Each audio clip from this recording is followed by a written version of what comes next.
First they came for the Nazis. There was this mad neo-Nazi guy, right? He hated the Jews and loved the whites and all the rest of it. He was a fat, ugly cunt and all, but a good guy at heart. He'd just been led astray by internet trolls, taken under a bridge and pumped up the arse with Nazi propaganda. One hell of a night. He loved his dog. It was a pug called Adolf. He also had a cat called Benito and a fish called Goebbels. He was mad for all that Nazi shite. But, to be fair to him, he looked after his pets and wouldn't say boo to a goose. One day, he made a joke about Anne Frank's drum kit on Twitter, and shit kicked off. Before he knew it, he was in a Twitter storm of swirling bluebird shit. Police turned up and arrested him later that day.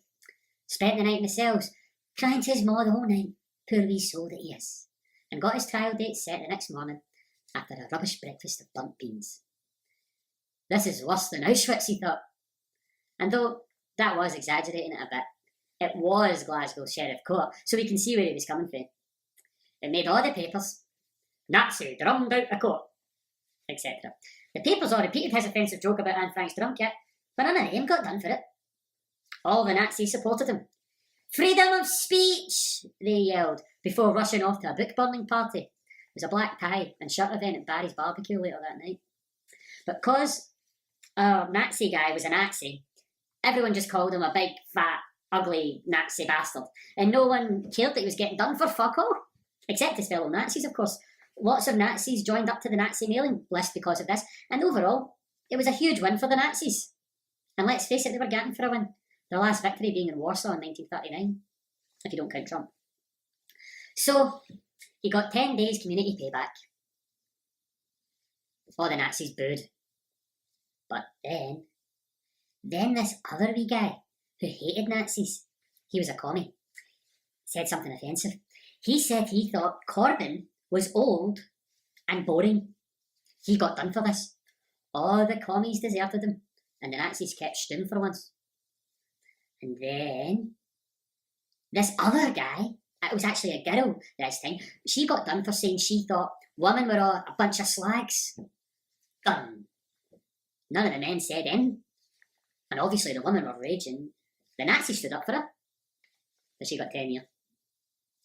And then this other guy got done for saying he thought Terry Wogan was overrated. And then another lassie for saying she hated Father Ted. And then this other guy for saying the Queen was an old Nazi bint. And then this other woman for saying the Pope was a pedo. And on it went.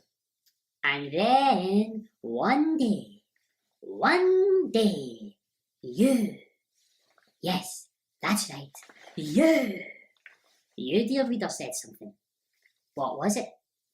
Who knows? Was it that you think that Stephen Fry isn't that smart? Was it that you think the Beatles were pish? Was it that you hate beaches, baby animals, poppies, your granny, ice cream, pandas, and the sun? The sun gives us fucking plants, and plants give us fucking air. Do you hate air? Are you too good for your fucking air? You fucking Nazi! First, they came for the Nazis. And then they came for the sun. It ended up with a bunch of Nazis protesting outside Glasgow Sheriff Court, all waddling about in their big, mad, oversized sunshine costumes and handing out daffodils and pictures of puppies. It really cheered me up. Others thought it was offensive.